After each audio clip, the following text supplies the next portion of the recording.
I'm a hostage, and this villa has been converted into a jail. All the windows are barred shut. I can't open any.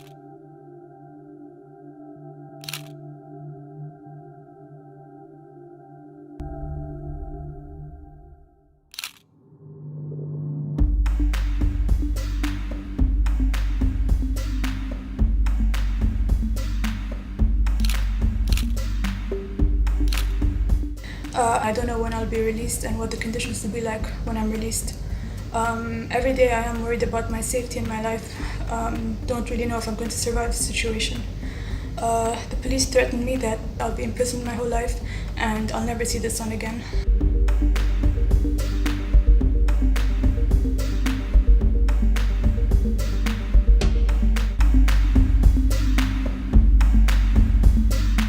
So I'm not allowed to drive. I'm not allowed to travel or leave Dubai at all. I can't. I haven't left the country since 2000. I've been asking a lot just to go traveling, to study, to do anything normal. They don't let me. That's my life basically. It's very restricted. I need to leave. I didn't hesitate. I would say yes, of course. That would be a great adventure.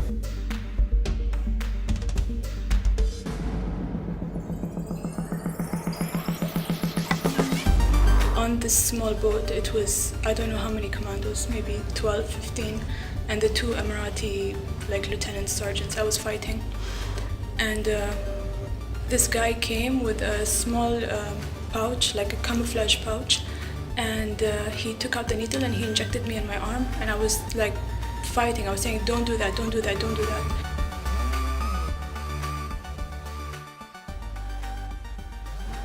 He grabs me and he lifts me up, and I'm kicking and fighting, and he's much bigger than me.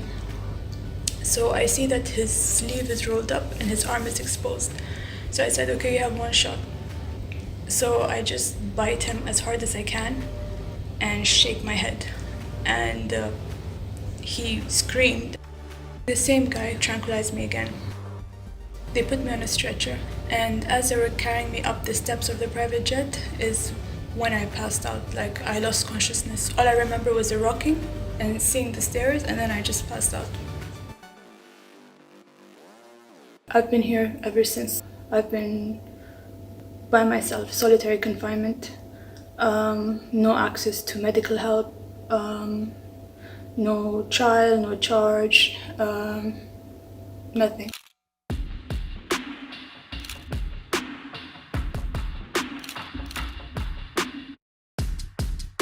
She was lying on the floor and her hands were tied behind her back. And she was simply repeating, "I'm seeking for political asylum."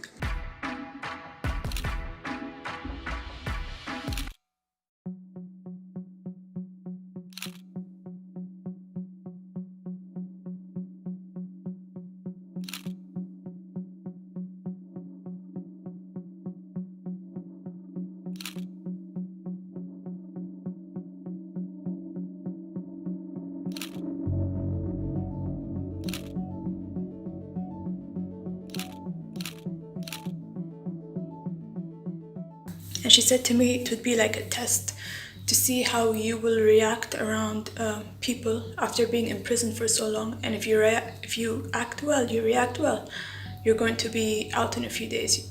Haya began to explain that Latifa had quite a serious bipolar problem in a way that was very convincing. We don't want Latifa to go through any further trauma. Haya introduced Mary, never said that she was the former UN head of human rights, never. If I knew that, of course, I would have said everything, but no, she never told me that. The topics that we discussed during that lunch were sports, veganism, the environment.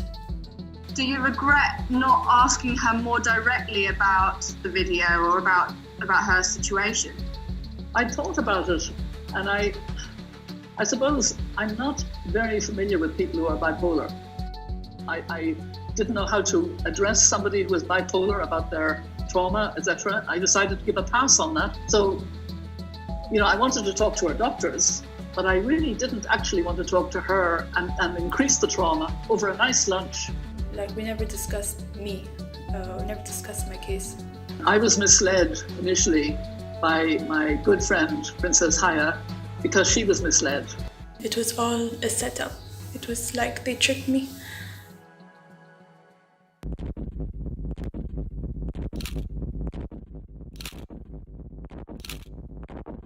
And the major international news is that my stepmother is getting a divorce. The wife of Dubai's billionaire ruler has reportedly fled to London with her two children. She's currently in hiding in London, allegedly in fear for her life.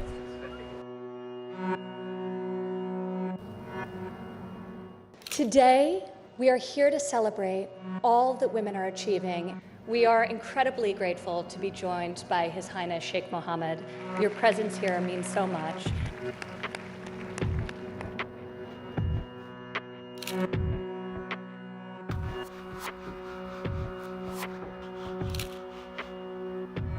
Extraordinary and damning allegations of abduction and intimidation.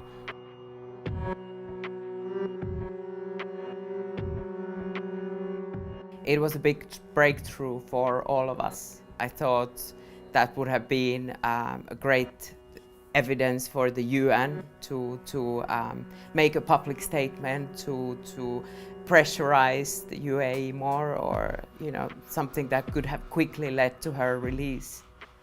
But Latifa was still held a prisoner.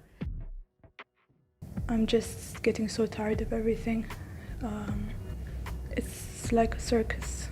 I don't want to be a hostage in this jail villa. I just want to be free. I don't know what they're planning to do with me.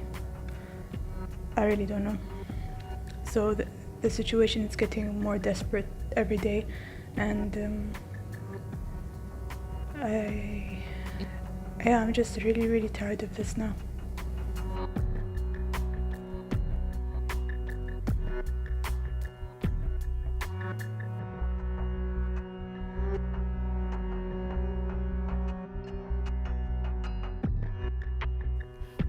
What if I don't get to speak to her again? If we assume that she was caught with the phone, her conditions now are probably a lot worse. Since a lot of time has passed, we've taken the decision to release some of this evidence. There's been some sleepless nights thinking about this, but it's time to do something.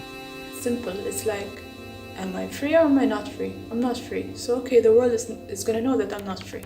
I feel that she would want us to fight for her. Anybody who cares is gonna know that I'm not free, and I'm not gonna go along with their propaganda. It's just how I am.